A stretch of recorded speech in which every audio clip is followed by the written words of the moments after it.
কবিগুরু রবীন্দ্রনাথ ঠাকুরের লেখা হঠাৎ দেখা। রেলগাড়ির কামরায় হঠাৎ দেখা, ভাবিনি সম্ভব হবে কোনোদিন।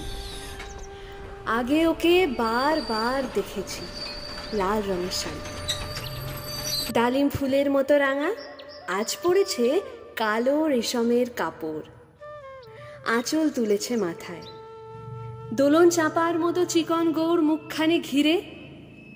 মনে হলো কালো রঙে একটা গভীর দূরত্ব খনিয়ে নিয়েছে নিজের চারদিকে, যে দূরত্ব সর্ষে ক্ষেতের শেষ সীমানায় শালবনের নীলাঞ্জনে। থমকে গেল আমার সমস্ত মনটা। চেনা লোককে দেখলেম অচেনার গাম্ভীর্যে। হঠাৎ খবরের কাগজ ফেলে দিয়ে আমাকে করলে নমস্কার। সমাজবিধির পথ গেল খুলে, আলাপ করলেম শুরু, কেমন আছো, কেমন চলছে সংসার ইত্যাদি। সে রইল জানালার বাইরের দিকে চেয়ে, যেন কাছের দিনের ছোঁয়াচ পার হওয়া চাহনিতে। দিলে অত্যন্ত ছোট দুটো একটা জবাব, কোনোটা বা দিলেই না। বুঝিয়ে দিলে হাতের অস্থিরতায়, কেন এসব কথা, এর চেয়ে অনেক ভালো চুপ করে থাকা। আমি ছিলাম অন্য বেঞ্চিতে ওর সাথীদের সঙ্গে।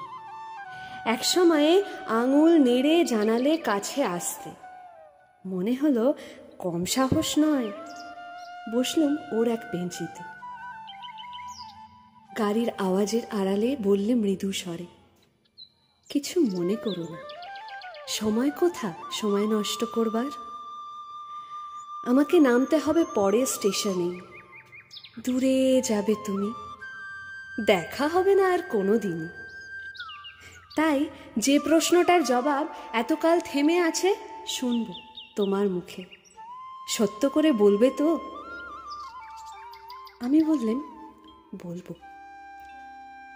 বাইরের আকাশের দিকে তাকিয়েই শুধলো, আমাদের গেছে যেদিন একেবারেই কি গেছে, কিছুই কি নেই বাকি। একটুকু রইলেম চুপ করে, তারপর বললেম, রাতের সব তারাই আছে দিনের আলোর গভীরে। খটকা লাগলো, কি জানি বানিয়ে বললেম নাকি। ও বললে, থাক এখন যাও ওদিকে। সবাই নেমে গেল পরে স্টেশনে, আমি চললেম একা।